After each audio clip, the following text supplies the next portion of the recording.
Monday edition, Mr. Irrelevant of Alex Strouf with you from the Gruber Law Offices. One call, that's all. Studio at the Avenue, downtown Milwaukee. Whole crew is here today. Josh DiMaggio's here.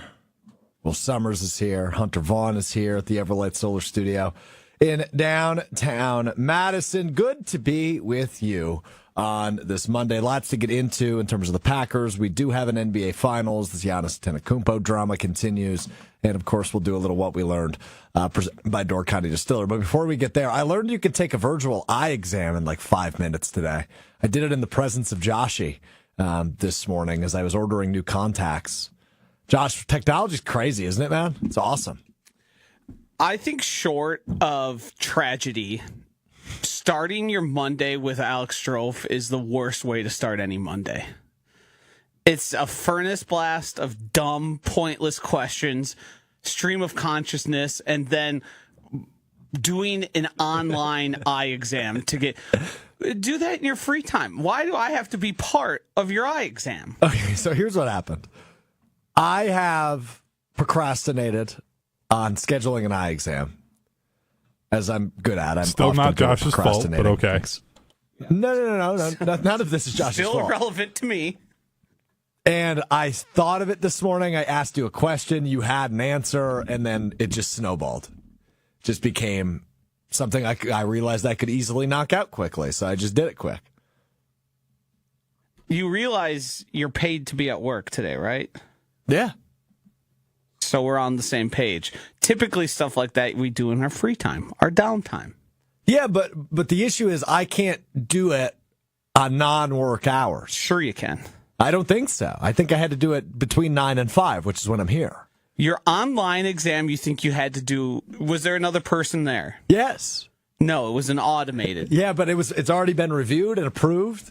Great. If you did it on Sunday, they'd review it on Monday. That's why they do it online. But it was quick, at least. You know, it's not like I was really bothering you.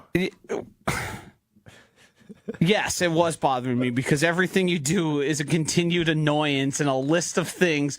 Hunter, he randomly asked me, for no particular reason, what's your favorite emotion? Hunter, what's your favorite emotion? Why are you asking teammates that in the middle of a work day? Because I was curious. That's not work appropriate. Yes, it is. No, it's not. What's wrong with general curiosity? Your favorite emotion is totally work appropriate. No, it's not. That's an after work conversation. That's outside of work. Will, what's your favorite emotion? Probably happiness. I don't know. Yeah, that's probably mine too. Elation. Would you expect me to say like sadness? That's my favorite. No, but like just a real bummer, man. No, your favorite. Well, Josh's favorite emotion might be anger. It's not. Annoyance. Annoyed.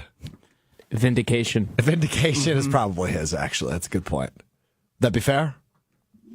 No, I would say mine would be happiness, but what an irrelevant question to ask. What other answer is somebody going to give there? Oh, you know, my favorite emotion, pissed off. Hell yeah. Like I said, that might be accurate for you. Excitement, maybe a close second. Yeah.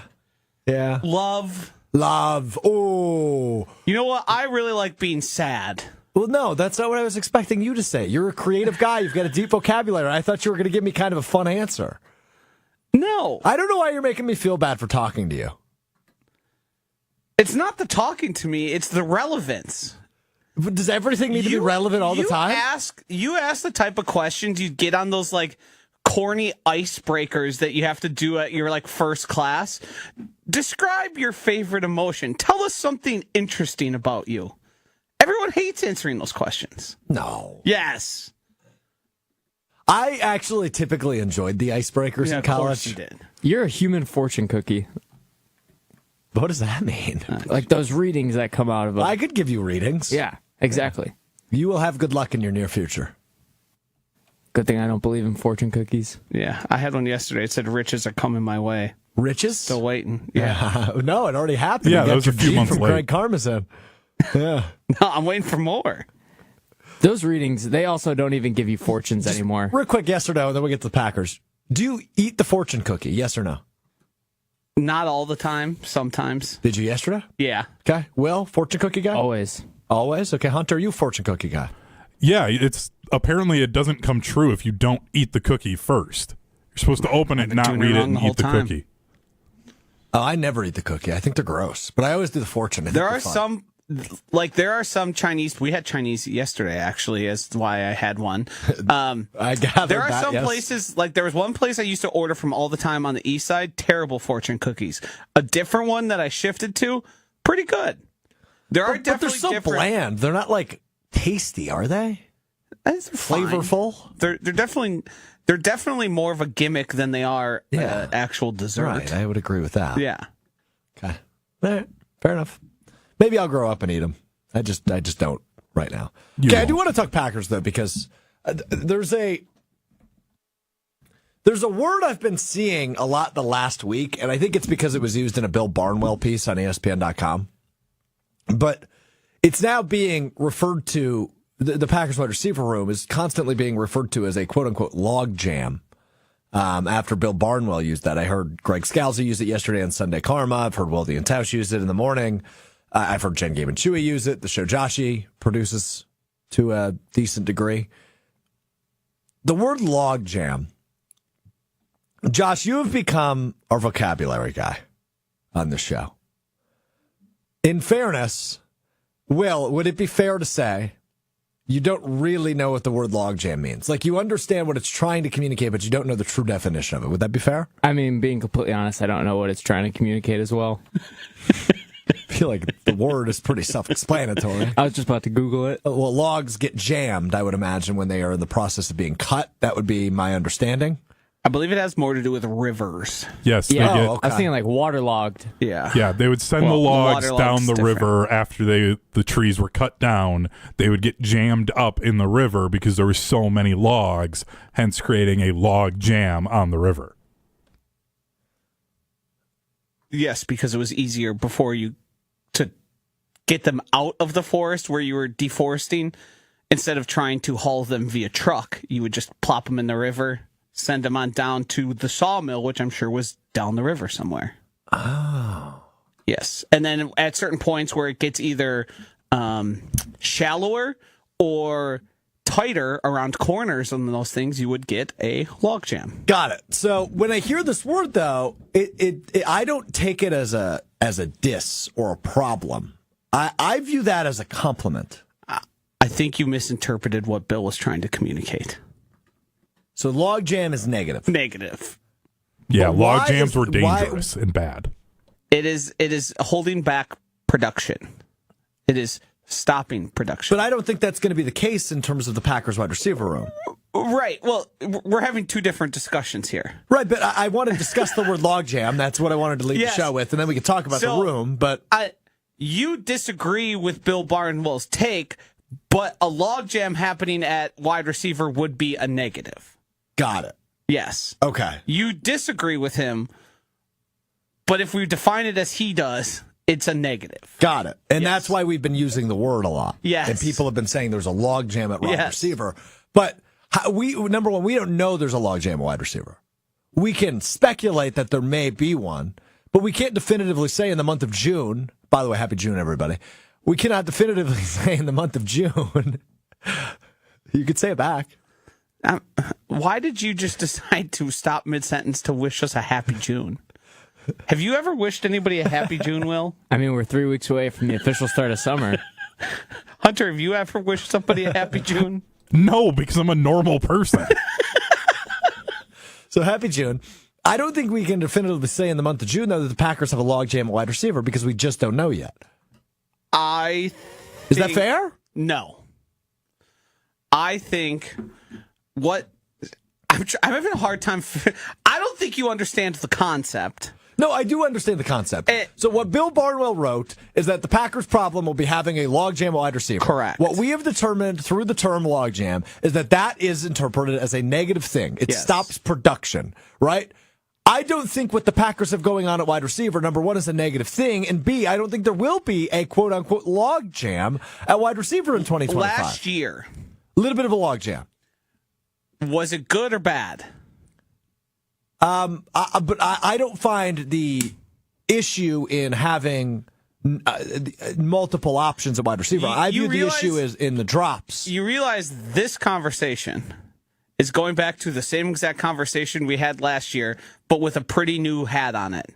Yes. A lack of wide receiver one. And what Bill's trying to communicate is he doesn't believe that in 2025, even with a first-round selection at wide receiver, Matthew Golden is going to be good enough to differentiate himself from the other wide receivers, making him a clear number one. He doesn't believe also then, in turn, that Jaden Reed isn't going to take enough of a step forward to take that, or Wicks, or obviously Christian Watson because of the injury. I believe he even insinuates that Romeo Doubs may end up traded. Yep. And what he's saying is you've got a bunch of guys who I'm not sure are going to separate from one another. Okay. You're going to have a bunch of guys who work better in certain situations, but make hard to decide who should be on the field more than the other and who should be getting the most targets.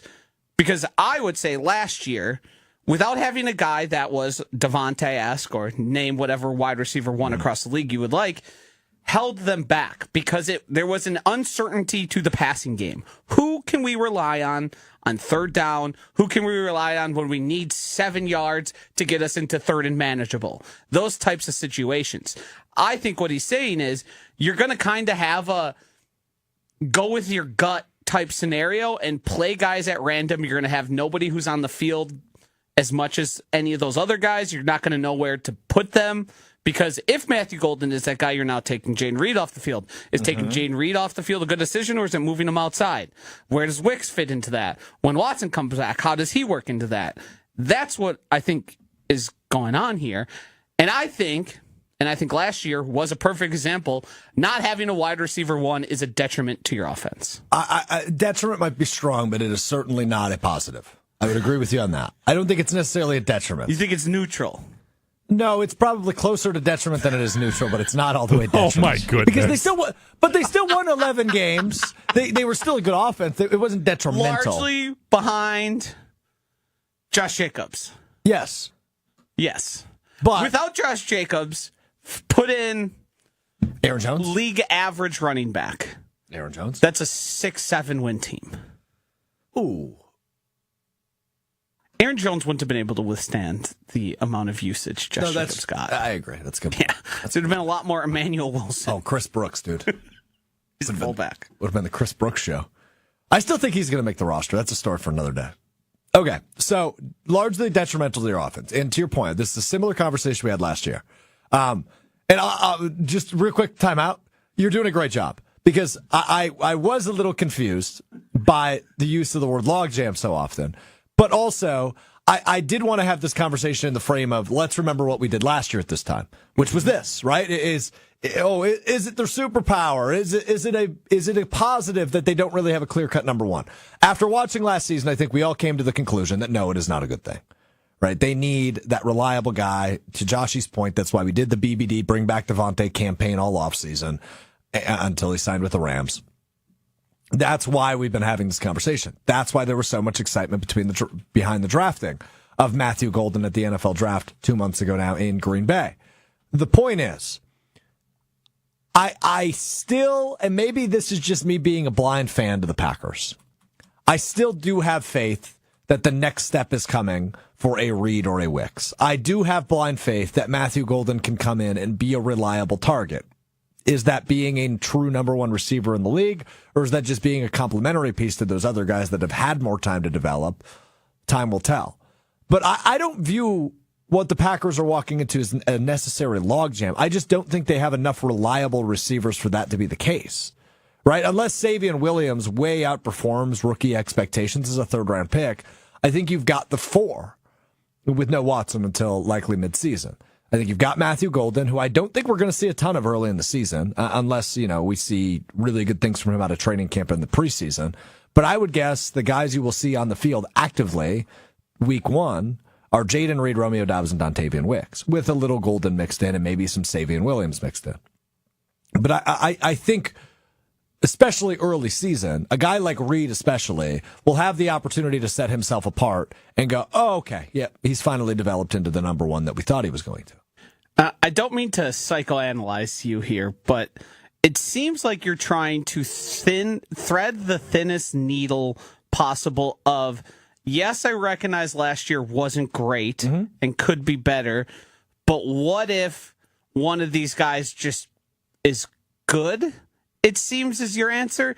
It wasn't a detriment, but it wasn't a positive.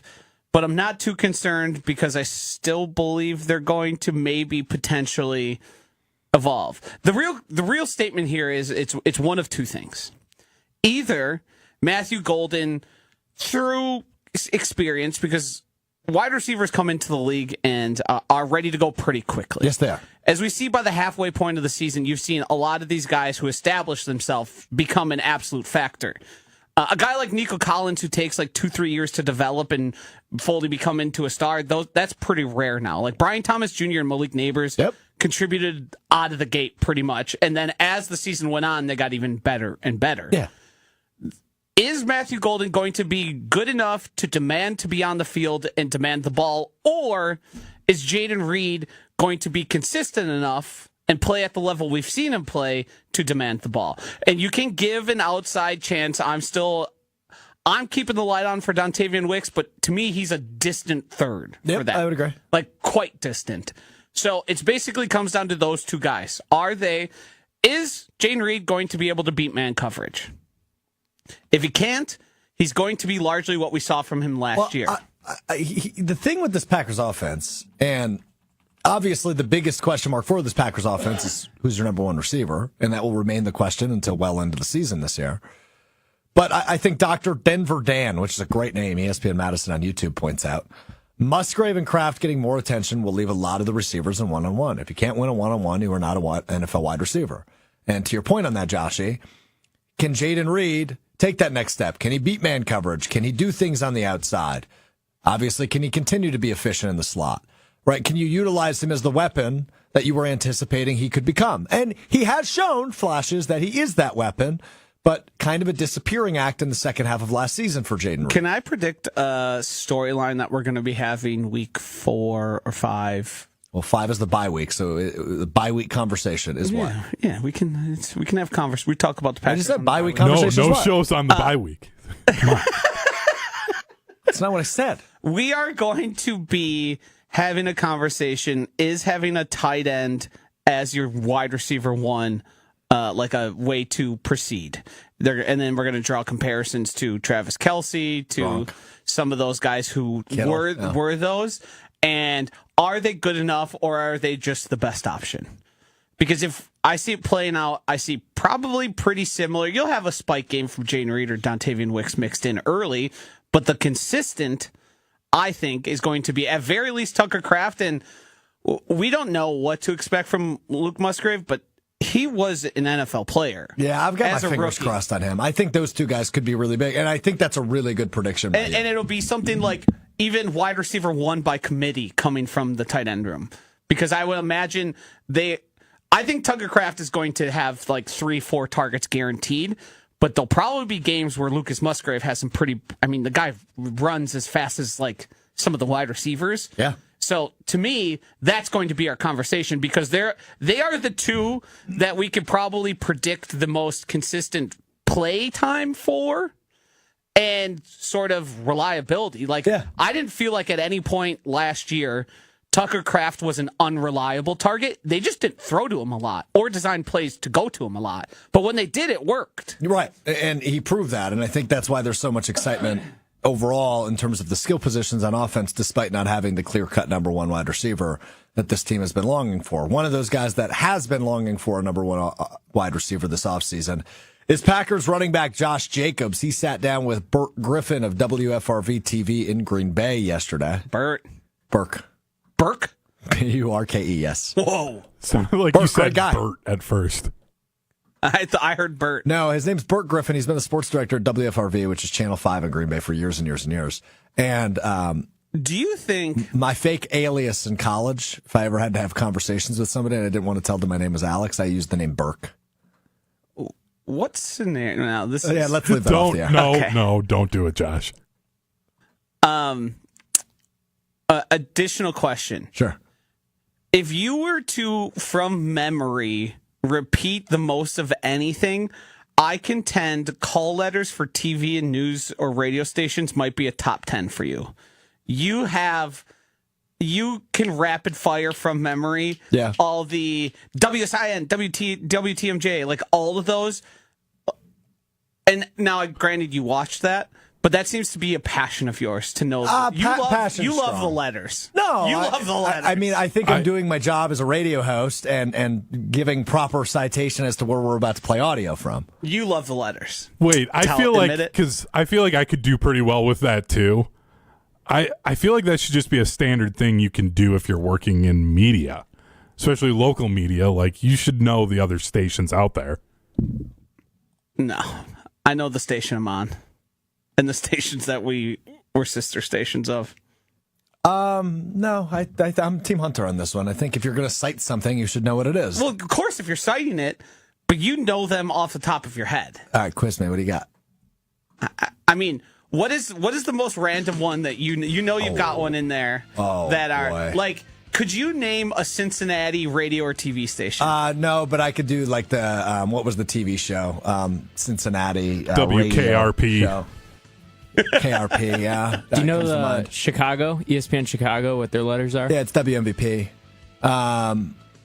Yeah, I mean, do you know the other station in Chicago's? The Score? Are they Is it WSCR? Is that right? Yeah, that's right. Yeah, I'm good at this. Letters guy. I mean, I'm just a nerd. I know a lot of Baton Rouge or like Louisville. Baton Rouge. Actually, I think I have. I've seen him on TikTok too. I can tell you who's on that station. Mike Muscala's on there. Barstool Sports just hired T-Bone from the morning show in Baton Rouge. Yeah, I don't know, but like I work in media, so obviously I'm reading things about what other stations do and how we can maybe steal things or like copy ideas. So yeah, I don't know. I don't think it's a bad thing. It's just a weird quirk about you. That's true. Okay, anyway, so Josh Jacobs joined Burke Griffin, the longtime sports director at WFRV TV in Green Bay. Because usually, and citation works perfectly fine if you were to say channel 5 in Green Bay. That is adequate. Yeah. But you love to add the WFRVV TV. Okay. You're right. I do like to do that. Fine, you win. WFRV TV in Green Bay. Josh Jacobs, and we remember, we played this a ton back in February. Josh Jacobs joining various shows at Radio Row at the Super Bowl in, not in Baton Rouge, but in New Orleans, Louisiana. And he talked about, we could use receiver. He talked about Devontae Adams. He talked about, maybe drafting one. He was certainly advocating for another wide receiver to join that room one way or another. And I think it struck some chords, right? Dontavian Wicks and Jaden Reed both tweeted about it and then eventually deleted it, if I'm not mistaken. And so it was certainly a touchy subject. Ultimately, the Packers do go ahead and draft the receiver in the first round of Matthew Golden, but then do it again in the third round by drafting Savion Williams. I saw Chef Ed commented something about McCole Hardman. I don't see the comment anymore. I don't know if he tweeted then deleted.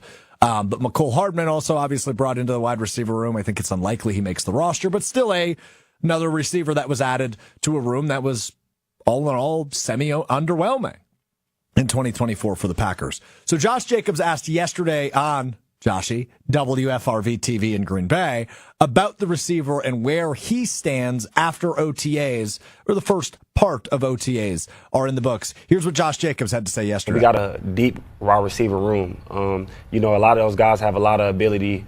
And it's just about doing it at a consistent level and doing it at the highest level possible, which I feel like a lot of them will. You can see them come in this year. It's just different. The energy is different. The way that they look, the way that they run their routes, everything is different. So it's going to be fun. So I don't know what to take from that. It's a very canned answer, I think clearly after he ruffled some feathers at the Super Bowl back in February, but complimentary. We've got a lot of guys that can do different things. It'll be fun.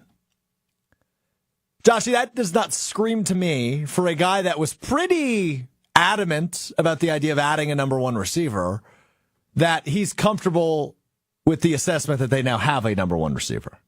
That is not what I get communicated when I listen to that. I think Josh Jacobs had a conversation with Brian Gutekunst and Matt LaFleur, and they said, please, in the future, be less forthcoming with your desires, you can bring them to us and we'll happily listen to you. But I don't know if bringing them to the public and getting your teammates possibly offended, because then you have to go and communicate to each of them that it's nothing against them, but we think that there should be elevated production. I also think he simply has no idea, so he doesn't want to get himself committed. They've had OTAs thus far. He's seen Matthew Golden in shorts and a t-shirt. He looked good, looked fast. He's probably seen him go, wow, he's quick. Yeah, but that's looks fast out there. What that turns into, I don't know. So he didn't want to make a commitment of, we've got it figured out. Yep. But he's also, there's truth to it, because the Packers very deliberately have differing guys that they want to play differing positions. Mm-hmm. They're not simply just draft a guy because he's a guy and we think he's talented. They've got a Jaden Reed because they want him in the slot. They've got a Wicks. They've got a Watson. They've got a Dobbs. They've got all these guys, and now they've got Golden and Savion Williams who play specific roles. There's really only 3 guys who are like true, pure wide receivers on the roster. And that might even be like Wicks and Dobbs and Golden are really like your traditional receiver you think of. Mm-hmm. A guy who's going to go run routes, be where you're supposed to be. The other guys, some of their skills aren't necessarily just wide receiver. It's like the end. Savion Williams might not catch a pass, but he might touch the ball 60 times. Right. Like that. There's a potential of that because of the style of wide receiver he is. He might, like, if he doesn't have a catch more than 10 yards downfield, I wouldn't be surprised through the entirety of the season.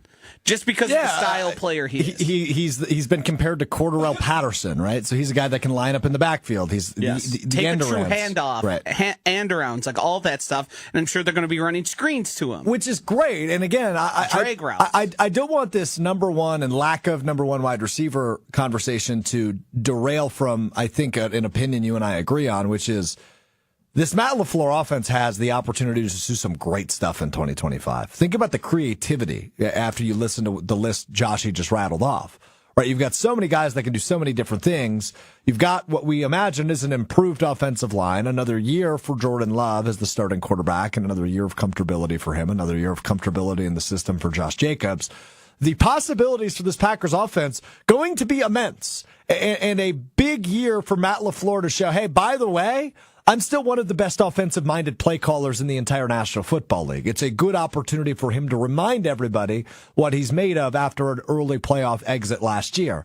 Now, listening to Jacobs, yes, I agree with you. I think somebody pulled him aside and said, hey, buddy, let's tone it down a notch.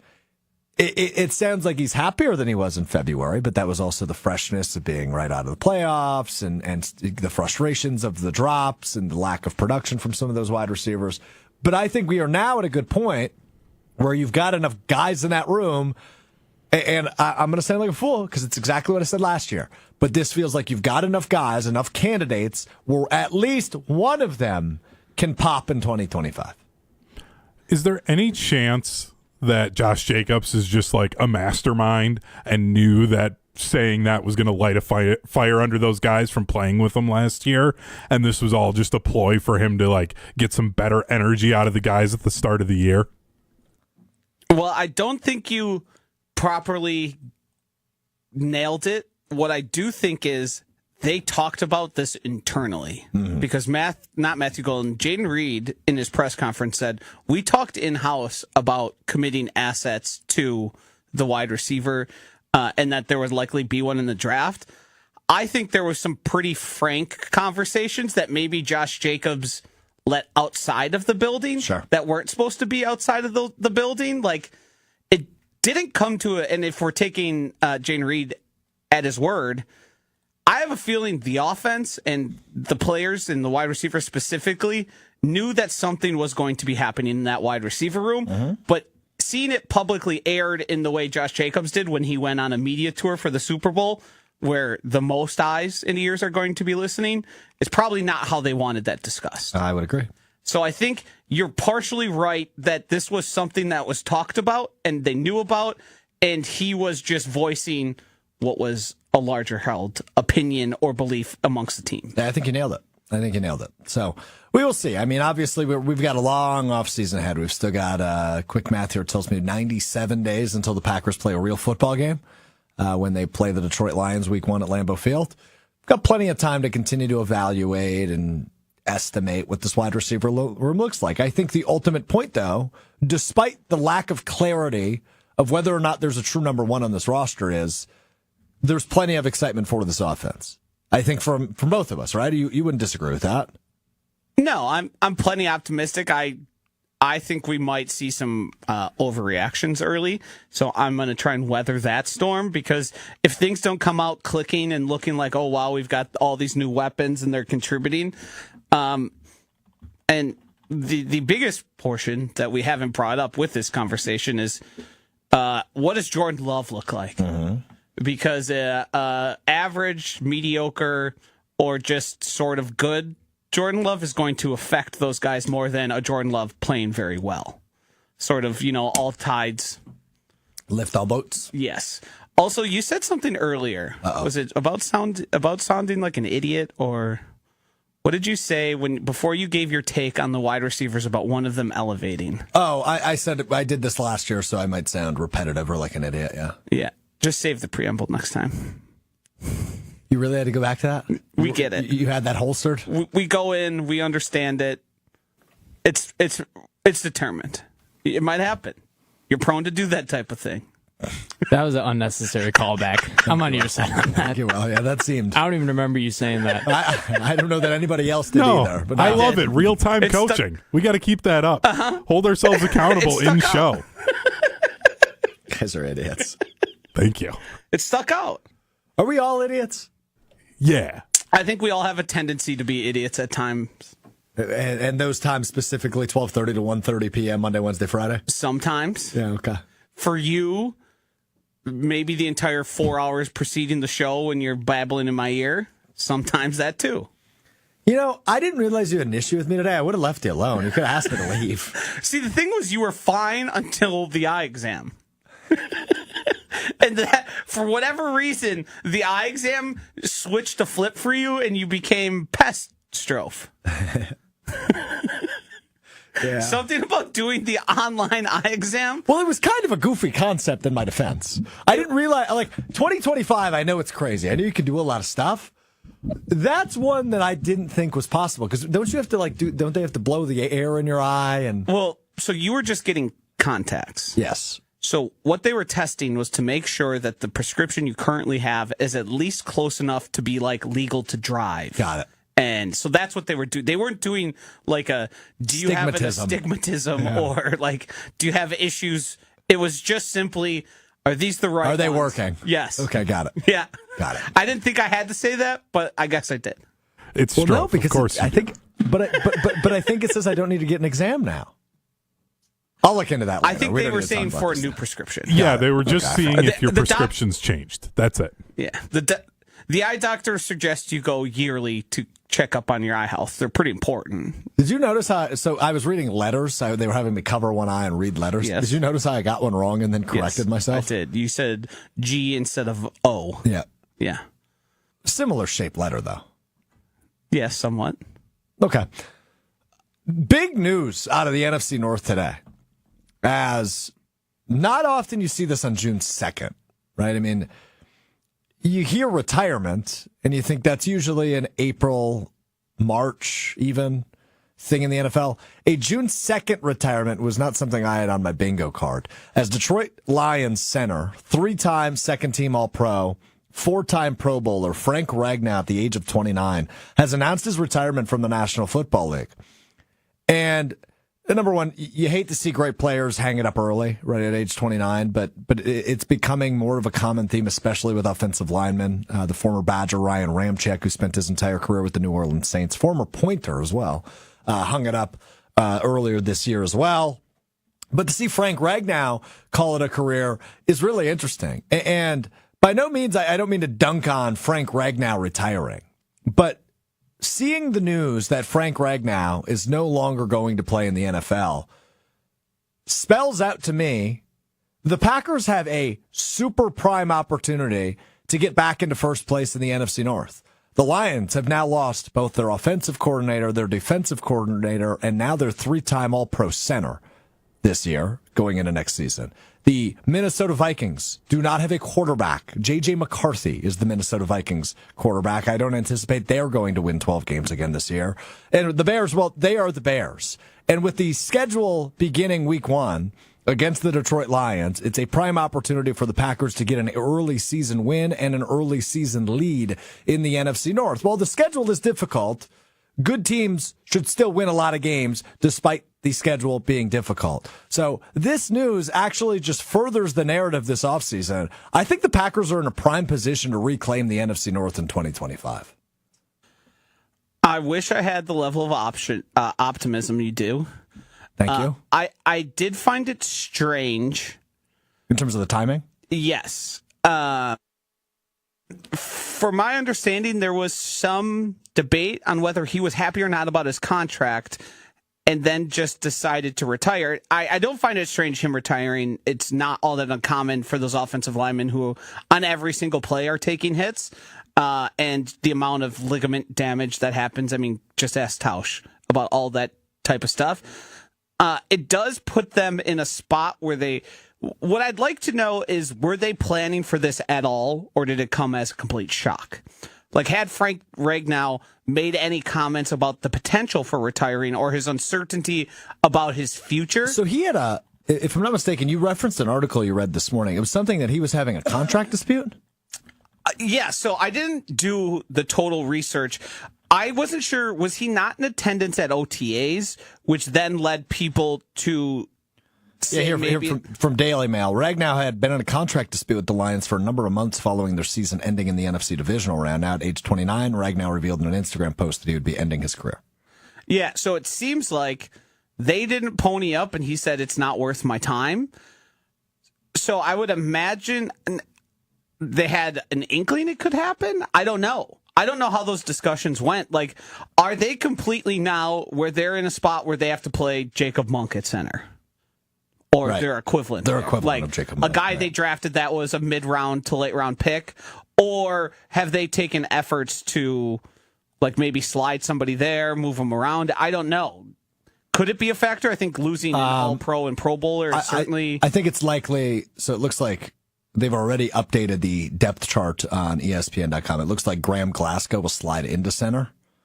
And then I believe it will be Tate Ratledge that moves to right guard. Ratledge, isn't it? I thought it was Rutledge. Pronounced Rutledge. It's spelled Ratledge. Yeah, so I would imagine they had some inkling. If it, like, obviously losing a All-Pro, Pro Bowl type player is going to matter, but that offensive line is also so good already, where I think weakening it by, what do you say, 20% at that position? Maybe, right? I mean, Glasgow's also a really good offensive lineman, and you have, I mean, Dan Skipper is considered their 6th offensive lineman, and that's a guy who, if I'm not mistaken, is a former All-Pro who's now not on the front lines. I do not know. No, you know what? I'm just inflating him. Journeyman. Isn't he the one that caught the touchdown pass? I'm screwing him up. That's all that happened. I believe he's like a career journeyman. But still a good offensive lineman.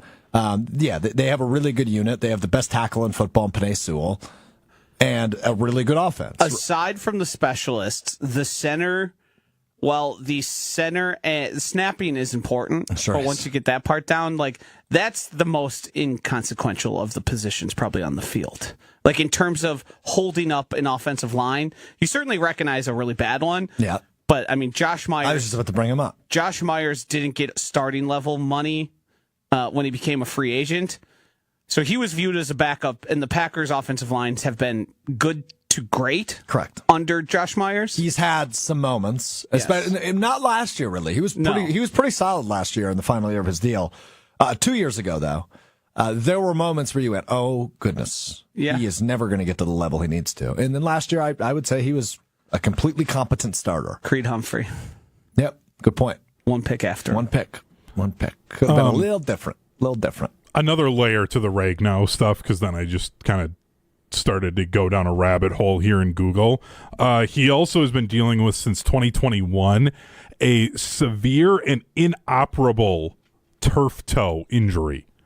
and had been playing through that since. Goodness. So, like, I have a feeling that a part of this was, do I want to do this anymore? Like, is this worth it anymore? Like, do I want to keep going at this? And then, two, if he's in a contract dispute, like, okay, if they're not going to give me the money I should get for having to deal with this, like, I'm just going to be done kind of a situation. I guess I didn't realize the turf toe thing. Yeah, and, like, I didn't either. Also, like, I don't know if this moves the needle on where the Lions are going to be when you just saw the Eagles lose a first ballot Hall of Fame center in Jason Kelce, and their O-line was just fine.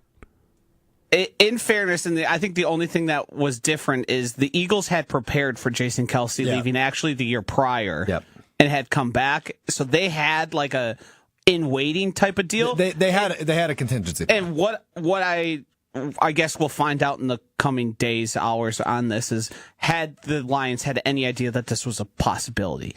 Because if it was a complete surprise, then I think it's a little different and a little more concerning. If they were going into the season saying he might play, he might not, and we think we're fine, then kind of a nothing burger. Right. It's not going to change anyone's odds. No, I don't think it moves. I don't think it necessarily changes the odds. I think it just furthers the point, though, that you are dealing with a team who has a ton of turnover, really important turnover, I should point out, more than a lot. It's important turnover. You have to change. You have to replace your offensive coordinator. You have to replace your defensive coordinator. And we've seen in the past, for really good teams that lose both of their coordinators, sometimes that ruins a season for you. And you can get right back at it. Philadelphia is a great example, right? 2 years ago, they lose both of their coordinators. Not Sirianni. They lost guy in Indianapolis and the guy, Gannon in Arizona. Shane Steichen is his name, who's in Indianapolis. Lost Steichen and Gannon, and they started the season really hot. I think they started 10-1, and then they lost 6 of their last 7 games, including a wild card exit, because it clearly played a role. And then they have another year with their coordinators comfortable, and to Hunter's point, they lose Jason Kelce, but they were kind of waiting for that, and ultimately they win the Super Bowl the next year. So it can take a really good team just down a peg for a season while you get reacclimated to your new, not necessarily new systems, but your new play callers, the new guys in charge. It's a little bit of a shakeup, and sometimes that ruins a season for a team. Not ruins in terms of, they'll only win 6 games, but it could make what should be a, say, 13-win team again, or 14 or 15-win team again, to a 11-win team this year. They might go 11-6 instead of 14-3.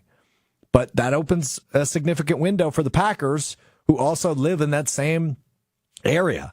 And by the way, as we've highlighted a few times since the schedule came out a few weeks ago, that Week 1 matchup carries a lot of weight for that reason. If you can get a Week 1 win against the top dog in your division, have a 1-0 record in NFC North play before you go, whatever it is, 9 weeks without playing another NFC North game, I think that's super crucial to the Packers' success, because they are in the mix for the division. They are not the betting favorite, but they are certainly in the mix. And I think this is just a little, again, I don't think this changes the odds, but I think it slightly moves the needle a little bit closer to the Packers, who have an opportunity to win the NFC North. I think Minnesota can still be a good team, but J.J. McCarthy is a huge question mark, and it might take some time for him to get up to competent levels of quarterback play, and that might cost them a few games.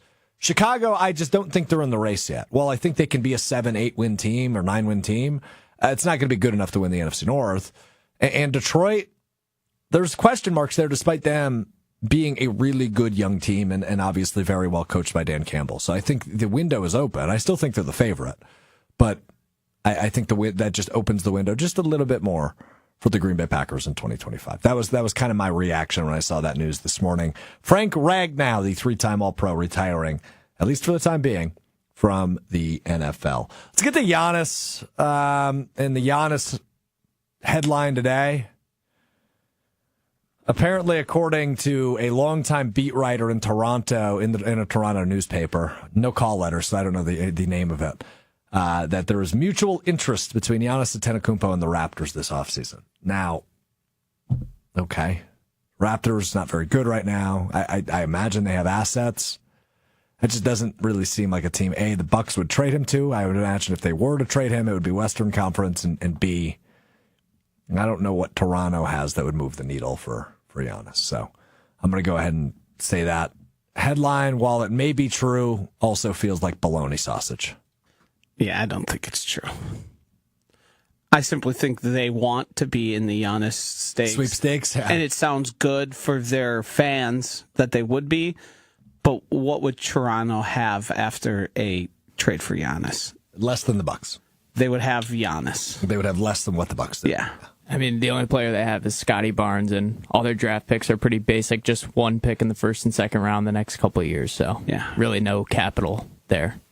I can't imagine they would be able to figure out a trade that keeps Scotty Barnes. Here's the part of the Giannis sweepstakes, if that's what we're calling them, the Giannis saga, the Giannis whatever, Giannis watch. I think people from a national perspective sometimes forget he's under contract. He's not a free agent. Contracts don't matter in the NBA.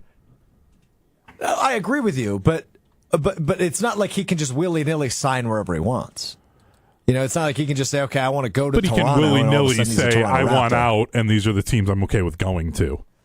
NBA players have enough power that it is basically free agency for these stars whenever they want it to be. Yeah, but also the team needs to get compensated, I guess is the point I'm trying to make. So it's not like, voila, tomorrow Giannis is a Raptor. It's just not that simple. And I think that's what's lost in the circus that is the NBA. And I mean that as a compliment. In the circus that is the NBA, when we're talking about guys like Giannis, right? And superstars get traded. Giannis's rarely get traded. Luka's maybe the one example recently of a legitimate trade for a bona fide superstar that's got a lot of tread left on the tires like Giannis does at 30 years old. So I just think sometimes when we're reading headlines or we're hearing debate or from a national perspective, I think sometimes we lose sight that he is still under contract and you would need to trade him. So that's just kind of my takeaway when I read stuff like this. Do your opinions change on this if I told you that according to Google, Toronto has a very strong Greek community and has a neighborhood that is called Greek Town and has had a huge influx of people immigrating to Toronto from Greece since the turn of the century, so the 1900s. Okay, great research by you and Google AI, but what was your question? Does this change anything? Yes, knowing that, if they have a large Greek community, if he could feel like that is more, connected to a Greek community compared to Milwaukee, does that change your thoughts on that? You know who also has quite a significant Greek community? Milwaukee, Wisconsin. Detroit. Yeah. Oh, okay. Chicago. Ohio. Massachusetts. Josh, I understand that. My point is being that if that is the largest Greek community in the country of Canada, and Toronto's one of the largest cities on the entire planet, that I was just asking the question of, okay, maybe if that's a large and significant community, let me ask you this, Hunter. Let me ask you this. Hunter, you ever been to Oakland Heroes before? No, not a big fan of Lamb. Really? That surprises me. Yeah, I've had it before. Yeah. Love Oakland Heroes. Oakland Heroes for anybody who is college aged in Milwaukee, it's like a rite of passage. You have to go there after bar close. Yep. You have to stand in that line. They're open till 4 a.m. You have to watch them cut it. You have to watch how secure they are with their tzatziki. You know where I went the night the Bucks won the NBA championship? Oakland Heroes. Indeed. Yeah. And did you think you were doing a fun little head nod to Giannis and? No, my buddy just lived right up the street from there. Yeah, no. It was. I thought you were doing a thing. No, I was not doing a thing. You haven't attended. I drank beers until 3 a.m. and I was like, wait, I got to get back to Madison at 7:30 or leave at 7:30. I should probably eat something before I sleep for a few hours. It's fair. So Oakland Heroes was the easiest stop. And it was delicious. It provided, as it always does. NBA Finals are set in the NBA after the Indiana Pacers dispose of the New York Knicks the other night. That series is over. It goes 6 games. Obviously, the Oklahoma City Thunder punched their ticket last week after getting rid in 5 games of the Minnesota Timberwolves and Anthony Edwards in what was not a very entertaining series. It was just a lot of blowouts. But that's typically the game the Oklahoma City Thunder have played. This is one rare time, and I say that sarcastically, where I'm going to remind you of my childhood.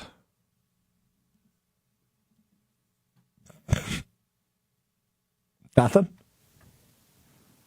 Hunter, go ahead and throw up the picture I sent you. Here's me and the Bronze Fonz. This picture taken in 2014 when I attended a Thunder Bucks game at the BMO Bradley Center. I was rooting for the Thunder back then. I believe that was Russell Westbrook's either first or second career triple-double, which is bonkers because he's had so many. Was that Giannis's rookie year then? Would have been his first or second year, yeah. Yeah, probably his rookie year. Don't think he was really playing. I think it was more about like Larry Sanders at the time. O.J. Mayo. Good Bucks teams, man. Nope. No, they weren't not good. They were not good at all. What do you imagine we do with what you just brought to our laps? I just wanted you to see the picture. I just thought it was fun. Make fun of me. Yeah, I mean, you look like as much of a weenie as you do now. So. That's exactly what I wanted you to do. You did it. That's it. So I'm rooting for the Thunder. My girlfriend did dance for the Pacers dance team for one season. The Pacemakers? The Pacemates. Oh. We are a little bit of a split household right now. I'm sure everybody's going to be locked in all the way along with you guys. Who are you rooting for? Don't have a rooting interest. So here's the thing. Whoever I decide to gamble on at the weekly wager on Wednesday. Okay.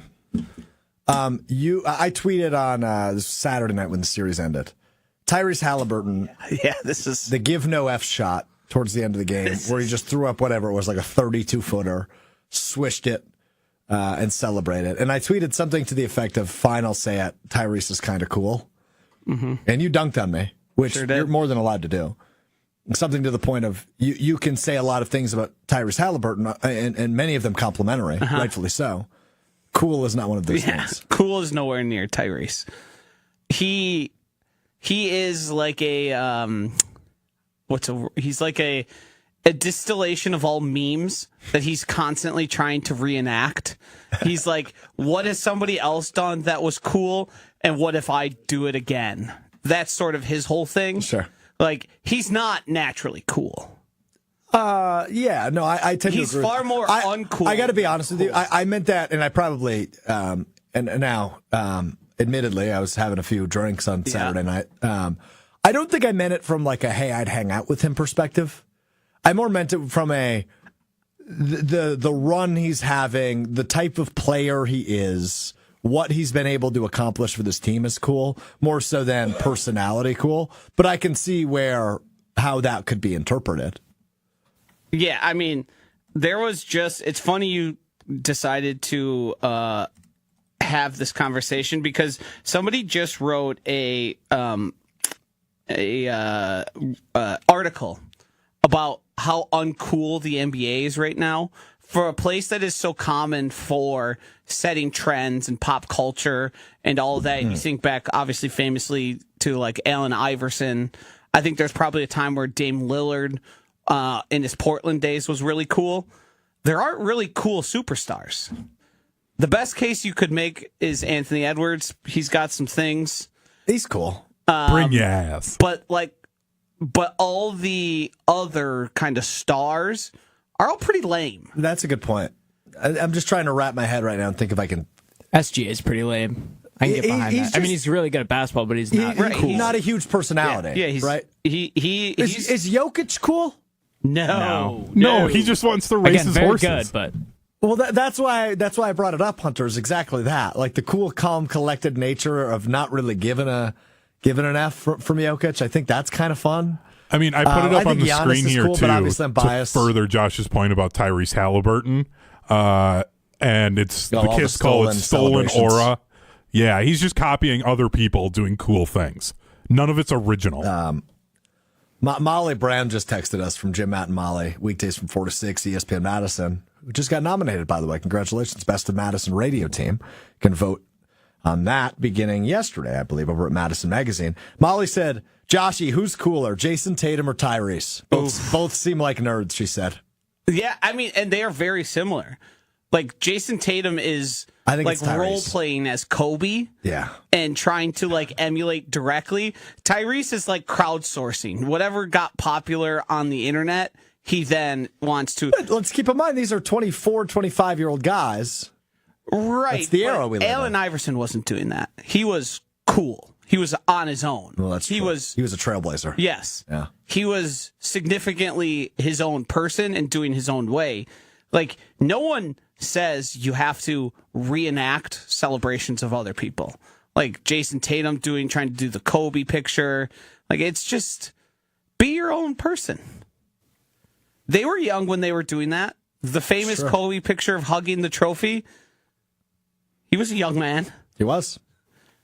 I would agree. Ant is probably the coolest player out there right now. I think that's it. He's the guy that's not replicating other people's style, kind of creating his own. I'm a big fan of him. Yeah, but when you think of like the coolness of Ant, it pales in comparison to like all the other past cool NBA players. So that's when you're going like AI, Kobe, Shaq. Right. Yeah, I hear you. Speaking of Shaq, by the way, he's the best. Inside the NBA on TNT came to an end Saturday night, the final episode before they move over to ESPN next year. What a great show, though. So many great moments. I spent my Sunday watching some of the greatest Inside the NBA moments from over the years. And I just got to say, if you are not familiar, which I think everybody is, but if you are not familiar with Charles Barkley's beef with the women of San Antonio, you just look up Charles Barkley, San Antonio. Do me a favor. You'll thank me later. All right. You learn something new every day. We learn something new today. Dirty water, by the way. Oh, yes. I actually hadn't seen that until yesterday. It was the first time I'd seen that. But yes, I'm with you. Very funny. You learn something new every day. We learn something new today. Time now for what we learned on Mr. Irrelevant, which is presented by Door County Distillery, locally produced, handcrafted, award-winning spirits made locally in beautiful Door County. We will be up there next Friday, the 13th, June 13th. Me, Hunter, and as of today, Josh DiMaggio is coming to Door County Distillery Friday the 13th. With you a little bit longer that day, too. We'll be with you 12 to 2 that day here on ESPN Milwaukee, ESPN Madison on YouTube, live from Door County Distillery. But it's summertime. Let's be drinking the right stuff. The Rock Island rum, the cherry brandy infused with local Door County cherries, the single malt whiskey, the bourbon, all delicious, and there is even more where that came from with Door County Distillery. Visit their website, doorcountydistillery.com. Find the retailer nearest you, as well as a huge list of unique cocktail recipes. It's doorcountydistillery.com for our friends at Door County Distillery. Locally produced, affordable, and the absolute best, available wherever you get great local spirits. We start, as always, with our buddy Will Summers. Joshy's vocabulary often goes over his head. He writes down the words he doesn't understand and tries to make them make sense. What did we learn today, Will? Yeah, he called you a furnace blast early on in the show. I could not find a concrete definition for that didn't regard an actual furnace. So, Josh, care to explain that one? Yeah, that one, you sort of just have to use the context clues. I feel like that one's pretty easy. Yeah, a furnace. When I think of that, I'm thinking like a foundry that's creating metal. And the flames coming out of it. You got the guys in the like metalish silver suits that are supposed to keep them somewhat cool.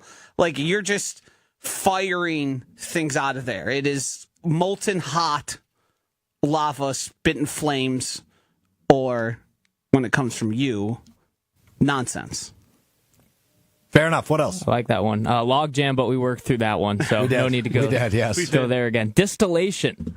Josh, yeah, I heard him say that one about 5 minutes ago. I had no idea. Definition: the extraction of the essential meaning or most important aspects of something, which I believe he used in the context of explaining Tyrese Halliburton and Jason Tatum stealing things from other people. So, I mean, distillation. Well, I know it in the process of like you're distilling something. Door County Distillery, for example. Yeah. But you used it in a different context than alcohol, so I got a little lost. Well, yeah, but apply. Yeah, me and Strouf were hand in hand on not knowing what that meant. I've realized I love this new segment, but man, it makes me feel good about myself. Like, it's rare that anything flies over my head that Josh says, and it just blows my mind that you and Will are so confused all the time. Oh, I think there are other people out there that go, I'm glad they do this segment. Distillation that was one that sometimes I say things and I know for sure people are going to give me a look on this one. That wasn't one of them? That one felt like straightforward.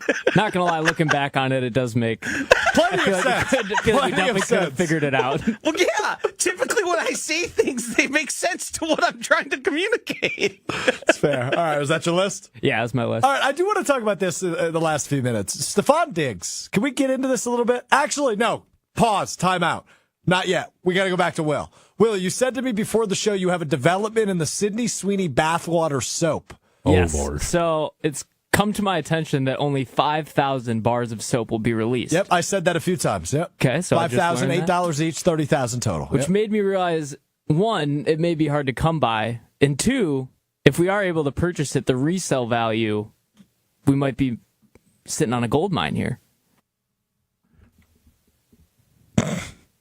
Gotta be honest, Will. I don't think gold mine. Okay, but like we could profit like $100. Can you buy more than one at a time? Maybe. I don't know. I'm kind of worried about the whole process of buying I would bet it's one per customer.